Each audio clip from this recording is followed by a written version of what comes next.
Hi guys, চলে এসেছি আরও একটা ব্লগ ভিডিও নিয়ে। কেমন আছে তোমরা সবাই? আশা করছি ভালো আছো।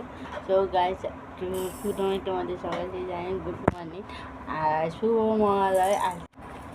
আজ থেকে দেবীর পক্ষে সূচনা শুরু হয়ে গেছে।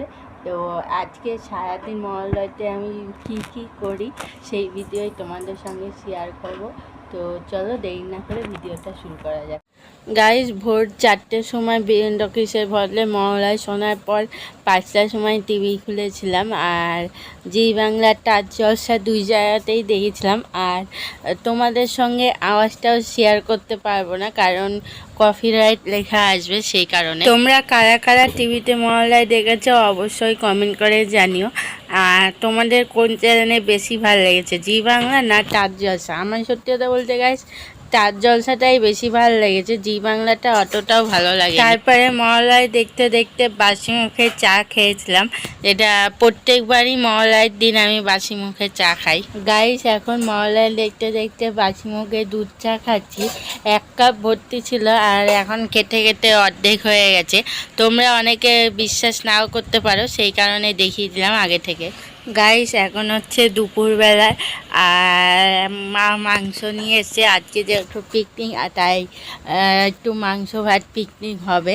আর শুধু আমরা খাবো না, আমার বাড়ির বিড়ালগুলোও খাবে।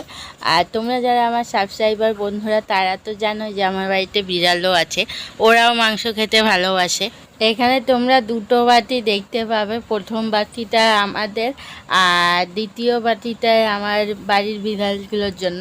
আর এই যে হচ্ছে প্রেসার কুকার, যেটা মুরগির পা সেদ্ধ হচ্ছে, ওদের জন্য আর কি। তারপরে আমাদের খেতে খেতে 3টে বেজে গেছিলো।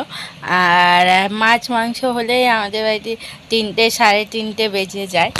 তোমরা মহালয়ের দিন কারা কারা পিকনিক করেছিলে অবশ্যই কমেন্ট করে জানিও। আর তোমাদের কাদের কাদের পুজোর শপিং হয়ে গেছিলো অবশ্যই হয়ে গেছে বা এখনও হয়নি অবশ্যই কমেন্ট করে জানিও। আমার কিন্তু পুজোর শপিং হয়ে গেছে, আর কি কি কিনেছি সেই সবটা তোমাদের সঙ্গে নেক্সট ভিডিওতে শেয়ার করব। সো গাইস, ভিডিওটা কেমন লাগলো অবশ্যই কমেন্ট করে জানিও। যদি ভিডিওটা ভালো লাগে তাহলে অবশ্যই লাইক করো, কমেন্ট করে শেয়ার করো, আর পাশে সাবস্ক্রাইব বাটনটি ক্লিক করে বেল আইকনটি ক্লিক করে দিও। দেখা হবে অন্য কোনো ভিডিওতে। বাই।